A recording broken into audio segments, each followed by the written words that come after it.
नमस्कार साथियों, स्वागत है आपका आपके ही परिवार वेदा ब्रांड में। मैं आशीष कुमार पटेल। आज हम लोग इतिहास सीरीज में चैप्टर नंबर 4 क्या बताती हैं हमें किताबें और कब्रें।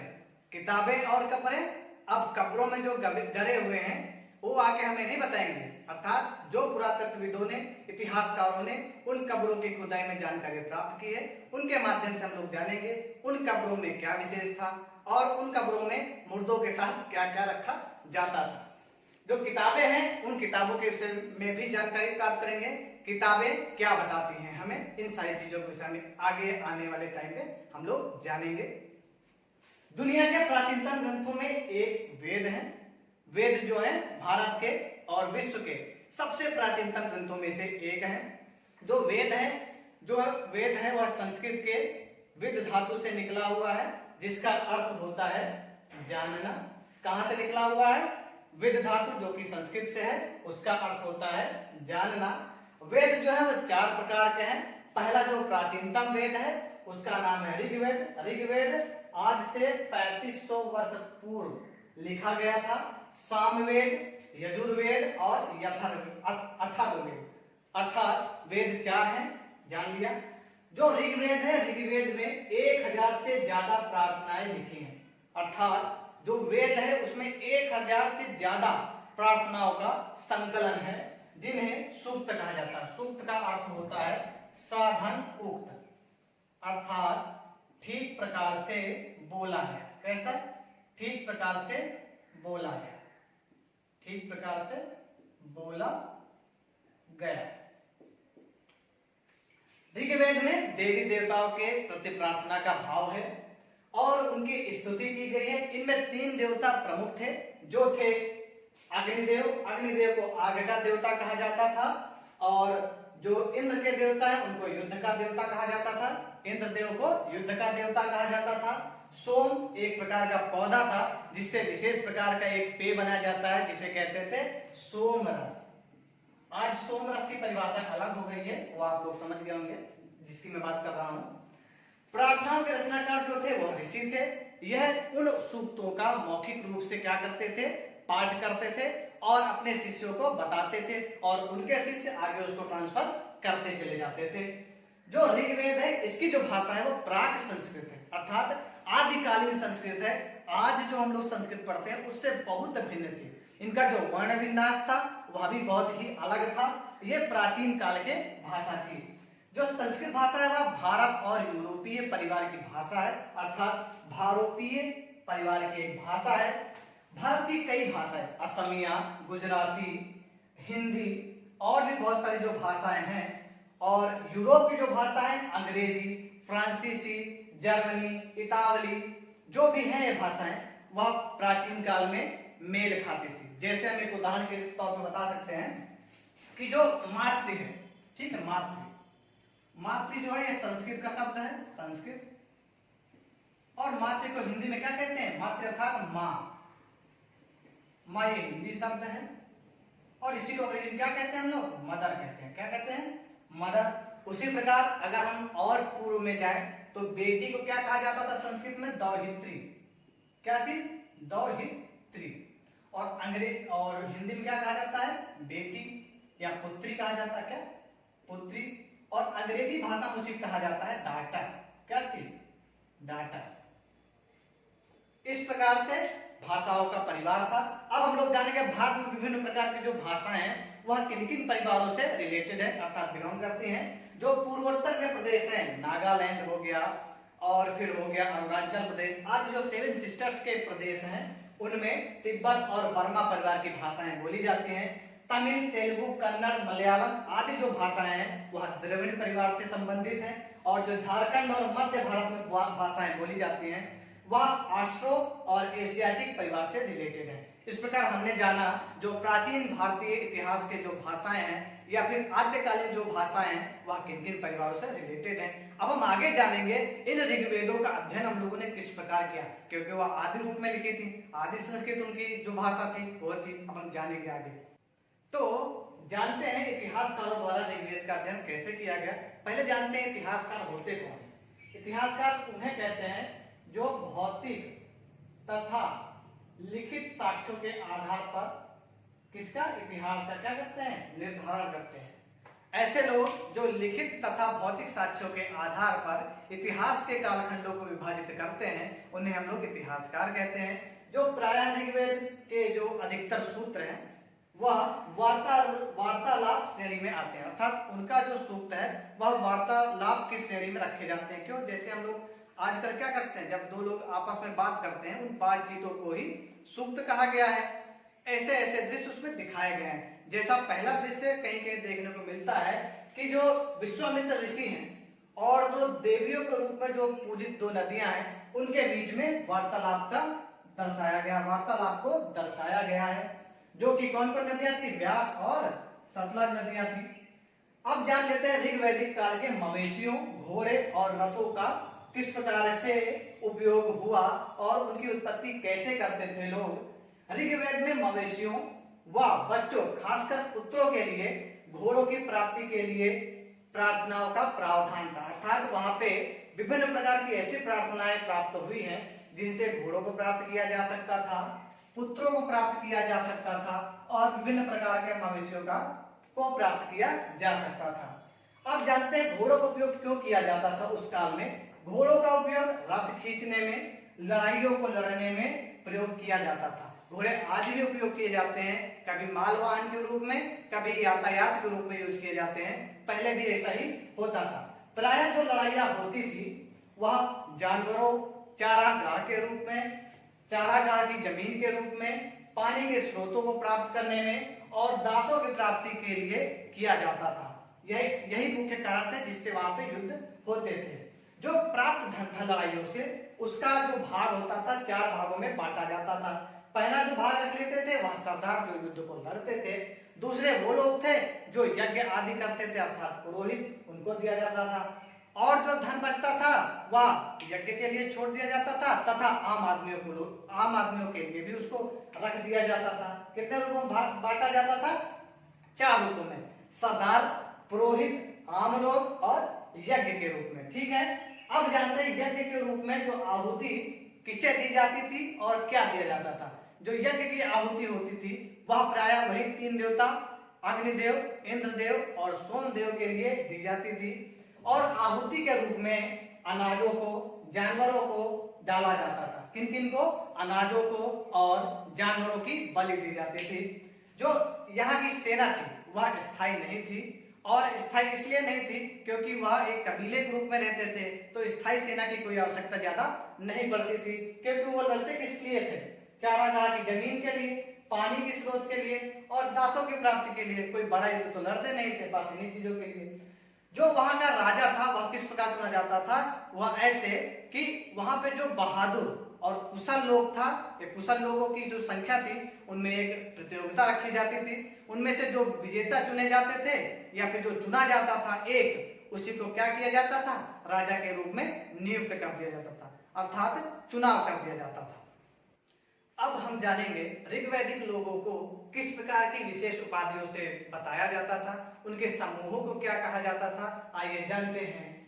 लोगों का जो वर्गीकरण था वह काम के आधार पर, उनके भाषा के आधार पर, परिवार या समुदाय के आधार पर, निवास स्थान पर या फिर सांस्कृतिक परंपरा के आधार पर विभेदित किया जाता था, अर्थात विभाजित किया जाता था। पहले जो लोग यज्ञ करते थे वह पुरोहित कहलाते थे और जिनको चुना जाता था युद्ध के पश्चात या प्रतियोगिता के पश्चात उनको राजा कहा जाता था। अर्थात जो राजा होता था वह वंशानुगत नहीं होता था। अगर आप बलशाली हैं तभी आप राजा बने रह सकते हैं, अगर आप बलहीन हो गए तो आपको राजा के पद से हटा दिया जाता था। इस प्रकार 2 प्रकार के लोग थे यहाँ पे। ठीक है, पहले कौन? पुरोहित, दूसरे राजा, और जो आम लोग होते थे उनको तीसरी कैटेगरी में रखा जाता था। जनता या पूरे समुदाय को क्या कहा जाता था? जन कहा जाता था। जन या विश्व की परिकल्पना आज भी होती है। जन से जनपद बना है, इसी से उसकी परिकल्पना होती है आज भी, जिससे वैश्य शब्द की उत्पत्ति हुई है, अर्थात इस शब्द से ही आज के वैश्य शब्द की परिकल्पना हुई है। उस समय जो ऋग्वेद में उल्लेख मिलता है वहां पे पुरजन, विषजन या फिर यदुजन की भी उत्पत्ति दर्शाई जाती है। वहीं से जनपद आदि की भी परिकल्पना आज के समय की जनपद से होती है। जो जिन्होंने ऋग्वेद को रचा वह स्वयं को आर्य कहते थे। आर्य की परिभाषा हम पहले भी दे चुके हैं। आर्य का अर्थ होता है श्रेष्ठ, ठीक है। वह विरोधियों को क्या कहते थे? दस्यु। क्या मैंने कहा? ऋग्वेद को जिसने रचा, जिन्होंने रचा, वह अपने आप को श्रेष्ठ या आर्य कहते थे, और जो उनके विरोधी थे उनको दस्यु कहा जाता था।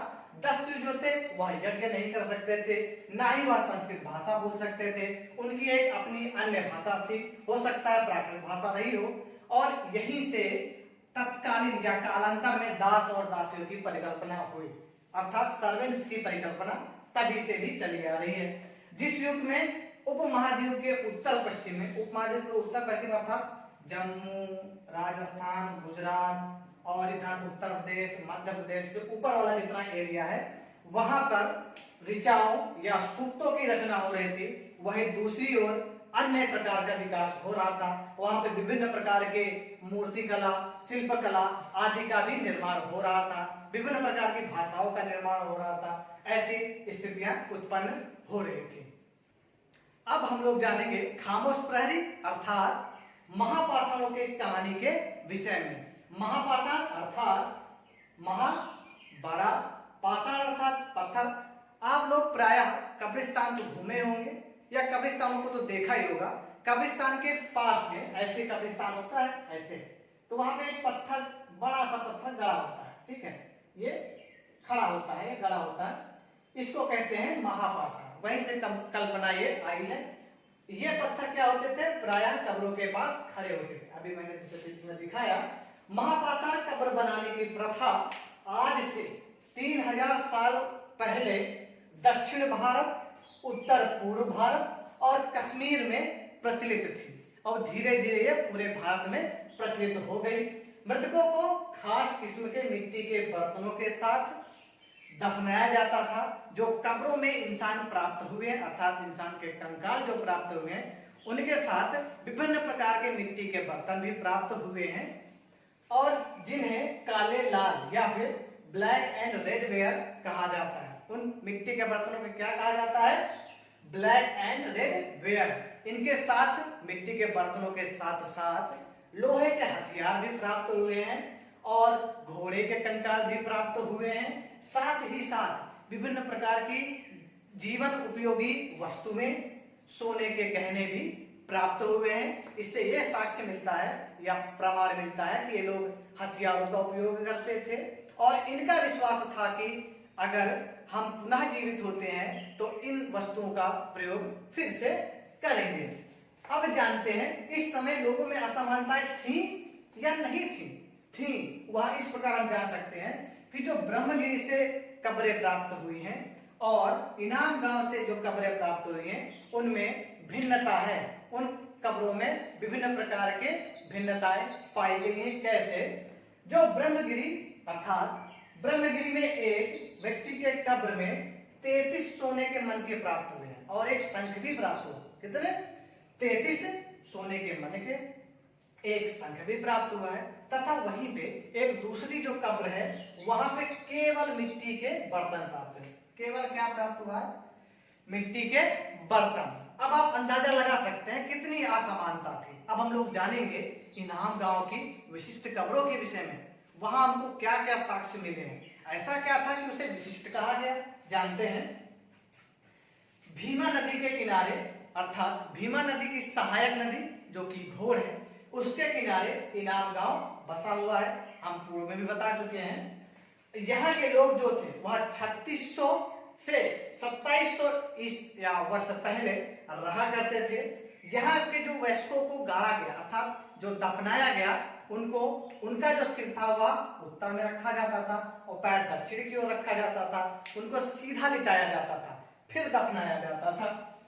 और लोगों को जो देखा जाता है कभी कभी कि अब क्या होता है कि लोगों को जो रिलेटिव होते हैं उनको खेतों में दफनाया जाता है, या फिर विभिन्न प्रकार के स्थानों पे भी दफना दिया जाता है। वहां पे एक ऐसा साक्ष्य मिला कि एक व्यक्ति को उसके घर में ही दफना दिया गया। वह ऐसे एक आदमी था, उसका घर था वो, ठीक है, उसमें 5 कमरे थे, उसमें एक आंगन था। आंगन में एक संदूक था, अर्थात बक्सा था। वो भी किसका बना हुआ था? मिट्टी का बना हुआ था। उसमें उसके पैर बांध के दफना दिया गया था। आप अंदाजा क्या लगाएंगे? उसके घर से गोदाम भी प्राप्त हुआ था, अर्थात आप कह सकते हैं उसको एक साजिश के तहत मारा गया होगा। अगर किसी के पैर बांध के उसको दफना दिया जाए उसके घर में ही, वो भी आंगन में संदूक में बंद करके, तो इससे क्या साक्ष्य प्राप्त होगा? आपको या फिर उस व्यक्ति को एक अर्थात षड्यंत्र के अनुसार ही मारा गया होगा। अब हम जान लेते हैं इनाम गांव के कुछ काम धंधों के विषय में। इनाम गांव में प्रायः खेती होती थी। खेती के रूप में जौ उपजाया जाता था, गेहूं उपजाया जाता था, धान उपजाया जाता था और विभिन्न प्रकार की खाद्य उपयोगी सामग्रियों का उत्पादन किया जाता था। यहाँ पे जानवरों को भी खाया जाता, अर्थात जो पशु थे उनको भी भोजन के रूप में उपयोग किया जाता था। ऐसा इसलिए कह रहे हैं क्योंकि जो कब्रें प्राप्त हुई, जो हड्डियां प्राप्त हुई हैं, उस पे हथियार अर्थात धारदार हथियारों के निशान भी हैं। यहाँ के लोग जो थे वह जामुन, बेर आदि रसभरिया जो होती हैं उनका भी एकत्रीकरण करते थे। यह थी हमारी विशेष प्रकार की कब्रें और महापाषाण कब्रों के विषय में जानकारी प्राप्त की है। तो हम चलते हैं अपने इंटरेस्टिंग फैक्ट्स की ओर। हम अगर किसी कंकाल को देखें, अर्थात जो खुदाई से प्राप्त हुआ कंकाल है उसको देखें, तो कैसे हम बता सकते हैं कि वह स्त्री का कंकाल है या फिर पुरुष का?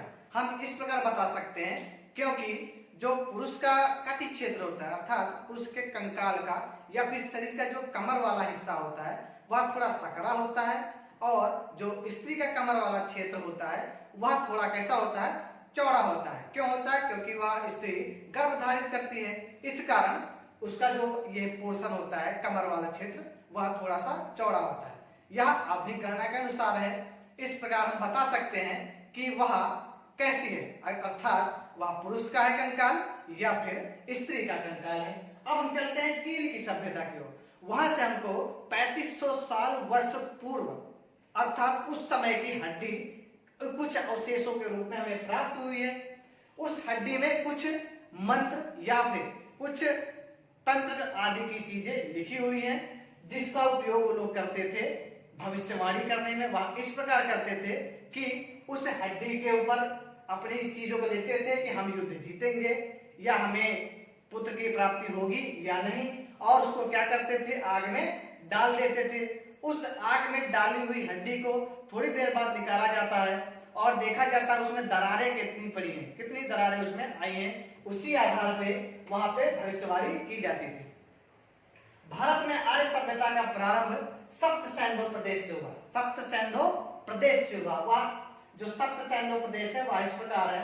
प्राचीन काल में या वैदिक काल में जो सप्त सैंधव प्रदेश थे वह सतलुज, रावी, व्यास, झेलम, चिनाब, सिंधु, सरस्वती, इनके मध्य जो सिमटा हुआ क्षेत्र था वही सप्त सैंधव क्षेत्र कहलाता था, जहां पर प्रारंभ में आर्य आके बसे। प्राचीन काल में या वैदिक काल में भारतीय भूभाग को 5 भागों में बांटा गया है, जैसा कि आज भी बांटा गया है। कैसे? मैदानी भाग, फिर पर्वतीय भाग, वन का क्षेत्र, पठारी भाग। उसी प्रकार हमारे जो वैदिक काल में भारत को निम्न 5 भागों में बांटा गया था। कैसे? सप्त सैंधव क्षेत्र ऐसे क्षेत्र जो सतलुज, रावी, व्यास, झेलम, चिनाब, सिंधु और सरस्वती के किनारे बसे हुए थे। दूसरा ब्रह्मावर्त, अर्थात दिल्ली के आसपास का जो क्षेत्र है वह ब्रह्मावर्त कहलाता था, और ब्रह्मर्षि गंगा यमुना का दोआब क्षेत्र जो कि प्रयाग हो गया और दिल्ली का क्षेत्र भी आता है वो भी कहलाता था। और आर्यावर्त अर्थात सिंधु सभ्यता अर्थात वो सप्त सैंधव क्षेत्र, ब्रह्मावर्त और महर्षि को मिलाकर आर्यावर्त कहलाता था। हिमालय से विंध्य का क्षेत्र कहलाता था आर्यावर्त, और दक्षिणावर्त उसे कहते थे, अर्थात विंध्याचल पर्वत के दक्षिण के ओर को क्षेत्र को, अर्थात हमारा जो प्रायद्वीपीय क्षेत्र है उसको कहा जाता था दक्षिणापथ। लोहे की खोज उत्तर वैदिक काल में हुई, और वैदिक काल में ही जो गाय थी उनको क्या कहा जाता था? अघन्य, अर्थात जिनको मारा न जा सके उनको कहा जाता था गायों को अघन्य। भारत का जो आदर्श वाक्य है मुंडकोपनिषद से उद्धृत है, सत्यमेव जयते। जो सत्यमेव जयते है वह कहां से उद्धृत है? मुंडकोपनिषद से। वैदिक काल में आर्यों के जीवन को 4 भागों में बांटा गया था। पहला ब्रह्मचर्य, दूसरा गृहस्थ, तीसरा वानप्रस्थ और जो चौथा है संन्यास। इसी प्रकार वहां की जो वर्ण व्यवस्था थी वह भी 4 प्रकार में बटी थी। पहला जो थे पुरोहित, वो यज्ञ आदि करते थे, क्षत्रिय जो युद्ध आदि करते थे, वैश्य व्यापार, शूद्र सेवा का कार्य। अब हम जानते हैं ऋचा किसे कहते हैं। देवी देवताओं को संबोधित प्रार्थना ही क्या कहलाती है, ऋचा कहलाते हैं। यह वेदों में अर्थात ऋग्वेद में ऋचाओं का ही उल्लेख ज्यादा है। ऋग्वेद में 10 भाग हैं जिन्हें मंडल कहा जाता है, अर्थात एक 10 भागों का एक समूह है या फिर चैप्टर मान लीजिए, उनको क्या कहा गया है, मंडल कहा गया है। सामवेद में भारतीय संगीत के स्वर कौन कौन से, सा रे गा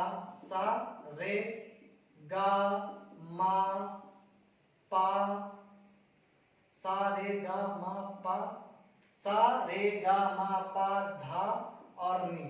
सा का अर्थ होता षडज, ऋषभ, गांधार, मध्यम, पंचम, धैवत, निषाद। ये 7 स्वर हमारे सामवेद से उद्धृत हैं। और यजुर्वेद विभिन्न यज्ञों एवं उन्हें करने का उल्लेख यजुर्वेद से हमें प्राप्त होता है।